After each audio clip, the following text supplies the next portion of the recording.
Ngayon, tapos na tayo sa benefit package, sa regular. Ano po itong PhilHealth Yakap? Yakap means Yaman ng Kalusugan Program. Tama naman, di ba? Kalusugan natin ay mahalaga.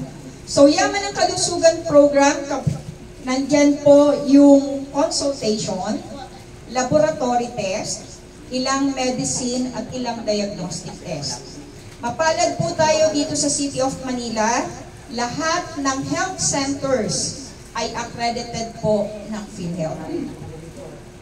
Huwag po nating maliitin ang health center, lalo na ang Pedro Hill. Sino bang nakakover sa Pedro Hill Health Center? Alam ko ang 7224 under ng Pedro Hill, tama? Opo. So wag po nating maliitin si Pedro Hill Health Center dahil kumpleto po yan. Isa po yan sa Model Health Center dito sa Manila. Opo. So, ang sistema po kasi natin with the universal healthcare, dapat lahat tayo nakarehistro, nakaregister or naka-assign sa isang primary care benefits provider. Ano po? Primary care provider or Yakap Center kung tawagin po natin. So kung naka-register po tayo dyan, una-unang ginagawa, dapat na health assess po kayo. Ano yung health assessment? Andiyan po yung pagkuha ng vitals ninyo, yung BP nyo, yung ano pa ba? Body measurement, ikaw ba ay sexy pa, or ikaw ba ay oversized na, o ganun din po yung timbang, ikaw ba ay nasa tamang timbang, or sobra-sobra na, or kulang sa timbang. Yan po. Ganun din po yung height and weight, ina-cover po yun. Then, chine-check po yung inyong medical history. Ano ba yung history ng inyong kalusugan? Meron ka bang lahi ng may high blood, meron ka bang lahi ng may cancer, or kung ano man. So yun po yung health screening na unang ginagawa or health profiling. Pagkatapos po noon, pag may nireklamo po kayo, pag may sinabi kayo, history namin yung ganito, ganito, ganito. So further consultation po yun. Dadaan po kayo kay doktora para ipa-check po. Magre-recommenda po siya, either bigyan po niya kayo ng maintenance medicine or laboratory test. Opo. Yung speaker wala pa. Yung speaker na yun, wala mo. Yung speaker. Opo, dapat continuous na nagpapacheck up po tayo. Pwede po, dapat ulitin ko ha, dapat naka-assign po tayo sa health center, or kung meron kayong other prescribed, preferred health center or provider, okay lang naman po yun. Pero since malapit po si Pedro Hill, tatawid lang kayo. Tama? Exercise na paglakad. Sino ba sinanay kanina? Sabi niya kanina, maganda ang paglakad. Okay. So, yung paglakad po papuntang Pedro Hill, basta't kaya ha, at mag-ingat po sa pagtawid sa Osmeña Highway. Opo. So, covered po yan. Kasama po yan. Check-up, consultation, laboratory test. Yan po. Ngayon, dagdag po sa benepisyo natin under the Yakap program is yung gamot. Kasi ang for this year, for 2025, 21 medicines po yung committed ni Health Center. Based po yan sa commitment nila sa PhilHealth na ipoprovide nila sa pasyente ngayong 2025. Then last August, nagkaroon po ng launching ng additional 54 medicines na covered po ni PhilHealth. Okay.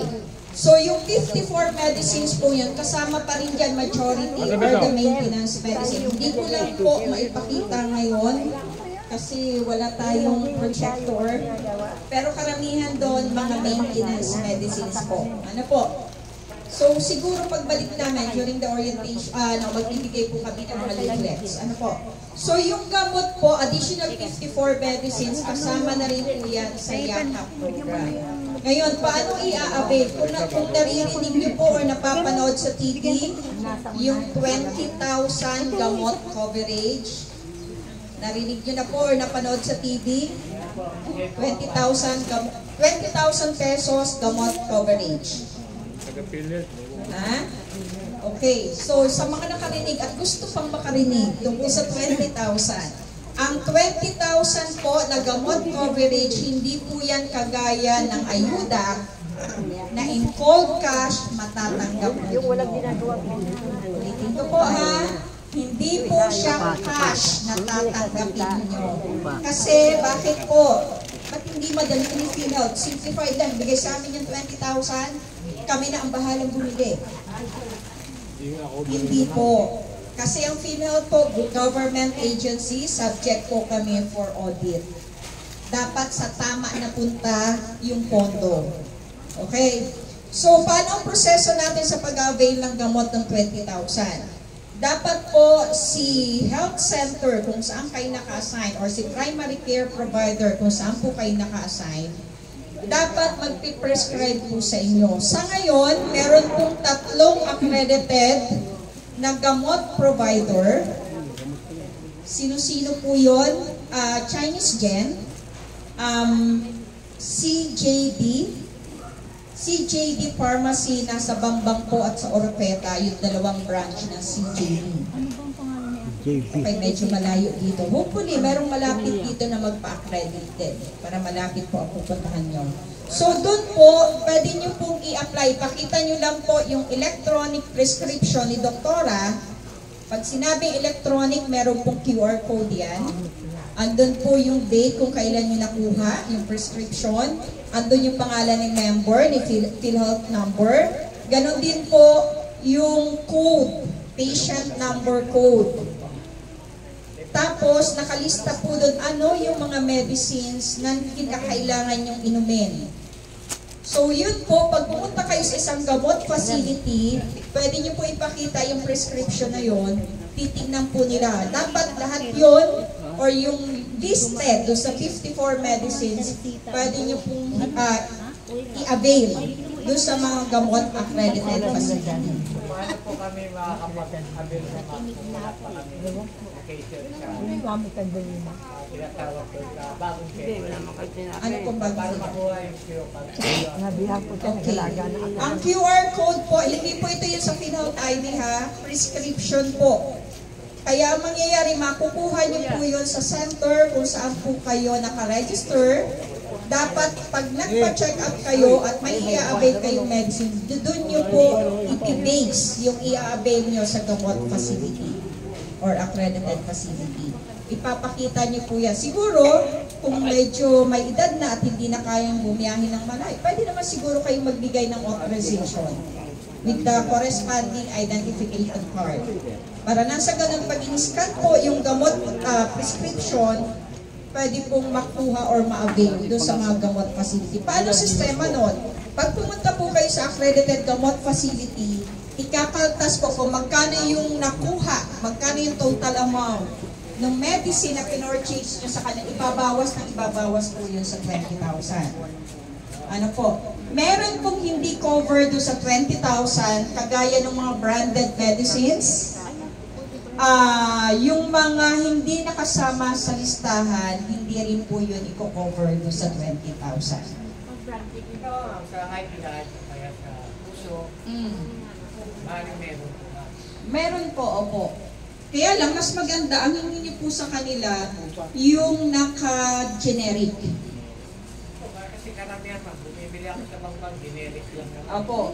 So, pasyalan nyo na sir, baka sakali. Atorvastatin. Opo. Inalapre. Ayan, mukhang kasama po yung atorvastatin. Diabetic, ma'am. Ma'am? Diabetic. Diabetic meron po. Meron po tayo initial na diabetic na ma-avail sa health center. For this year po ha, since kaka-launch lang po niya, yung 21 medicine na covered ng health center, andun pa rin po sa kanila. Yung additional 54, yun po yung ma-avail sa gamot center.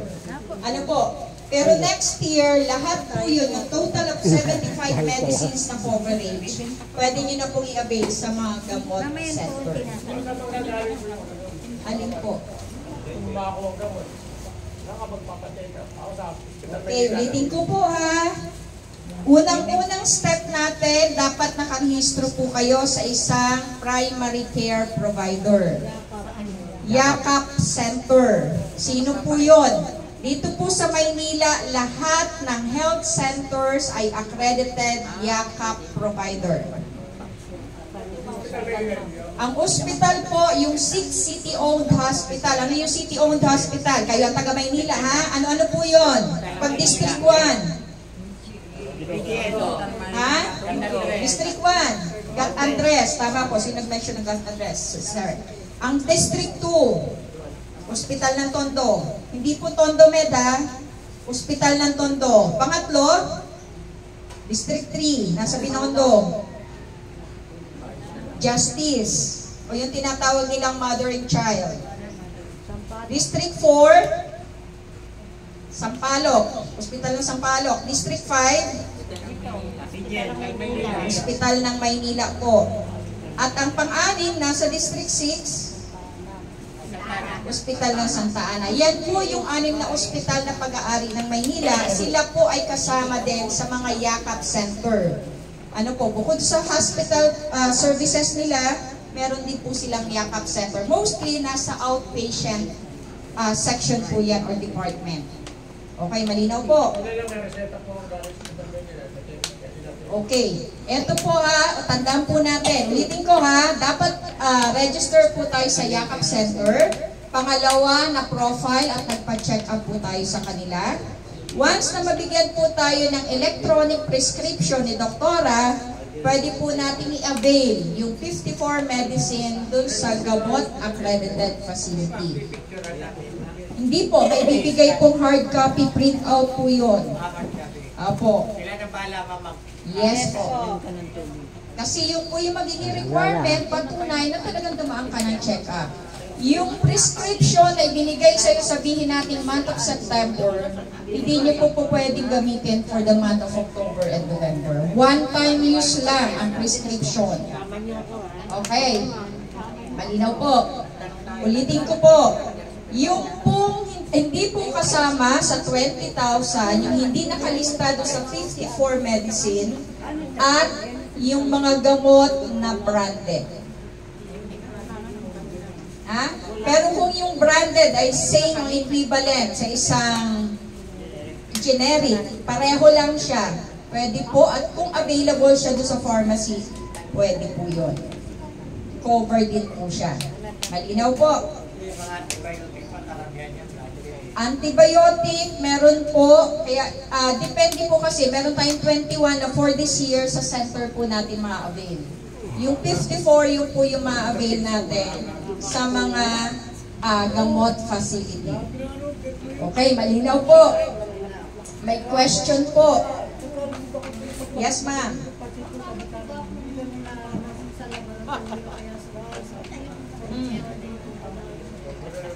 Meron pong covered basic laboratory test sa mga health centers po. Meron lang po silang araw kung kailan nag-e-extract ng laboratory. Alam ko every Tuesday and Thursday, yung po yung schedule nila ng extraction. Good morning po. Okay, may katanungan po. Yes, ma'am.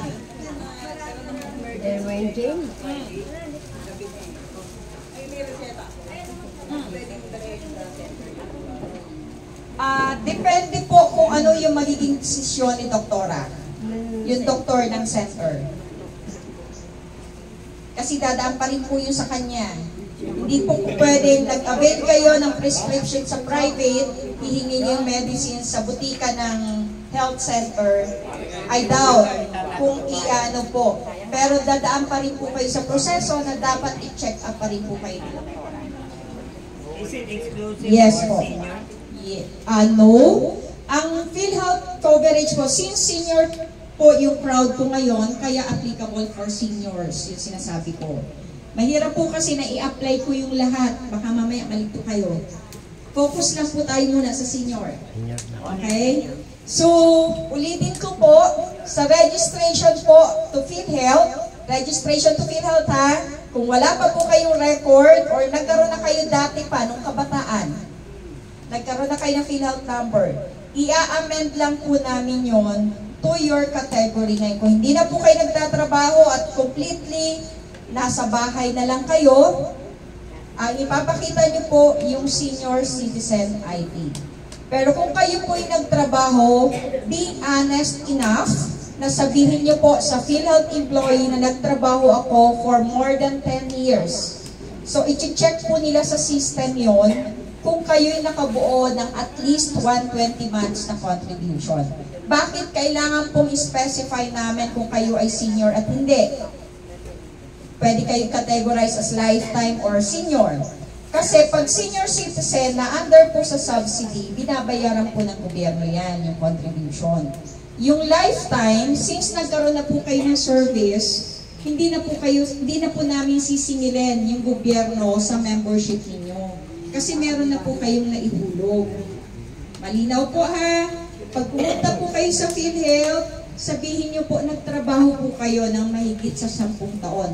Ano po yan? Combination ng government or private. Kung ganun po yung naging sistema ng trabaho ninyo. Or kung nagtrabaho kayo sa private or government, sabihin nyo lang po kung mahigit 10 taon yung coverage po o yung pagtatrabaho ninyo sa kanila. Halimbawa, mag-apply na po ako pero hindi ako nagbigay, nag-voluntary. Mabalit po yun. Hindi po. Kasi pagbabasahan po namin yung naihulog niyo sa PhilHealth. Kasi nag-apply ako noon, hindi naman ako napunta. O, hindi na po yun. Hindi po wala kayong hulog. Yes po. Yes po. Okay, very good naman. Ako, tapi, may pera ka dyan. Kunin ko sana. Huwag na. Okay, ulitin ko po ha. Ang PhilHealth po, ang naibayad nating contribution ay non-refundable. Kasi health insurance po ang PhilHealth. Okay? Baka sabihin nyo, nung kalakasan nyo, kinaltasan ako ng kinaltasan, hindi naman ako nagkakasakit. Ha? Hindi nyo pwede pong i-refund yung contribution nyo sa PhilHealth. Ang ano yung sinasabi nila na pumasok ka sa ego? Okay, ano ba yung ego? Ito po yung tinatawag nating super app na government services po, government agencies yun nandun. So si ego, ang purpose po niya, kung ikaw ay nakaregister na, sino yung nakaregister na dito sa ego? Yung tinulungang ma-register sa ego. Meron po? Nag-try ako kaso hindi ko makapasok. Bakit? Okay, kung may tutulong po sa inyo para ma-register po kayo. Ano po? Kailangan kasi doon ng email address. Ayun lang. So, kailangan ng email address. O ano na lang tayo, tulungan na lang namin kayo kung paano kayo ma-register sa PhilHealth at sa ano. Meron naman po yan ay schedule, tama? By 29? Tama po? Opo. Saan po natin gagawin yun? Dito na lang po. Ha? Dito na lang po. Sir, magdadala kasi kami ng computer. So, hindi po pwedeng ganito dahil baka mamaya biglang bumagsak ang ulan. Sige po. So, dapat nasa secured area po tayo. Wala naman kasi covered yung ating barangay. May maliit lang. Maliit lang din eh. Opo. Pwede naman po siguro, kaya lang iaayos po natin. Opo. Kasi para din sa security ng kalusugan ng mga senior citizen. Sige po. Or kung gusto nyo po, pwede rin naman ang gawin natin, kukolektahin lang namin, PhilHealth office na kami magpa-process. Kaya lang, kaibigan kasi, kung dito kami magpa-process, magdala lang po kayo ng 1x1 picture, ilalaminate na po namin. Oh, yun. Okay, yun po yung registration to PhilHealth ha. Nakaplano pong gawin sa 20, tama ba? 29 is Monday. 29 is Monday. Double check natin ha. 29. Ano po?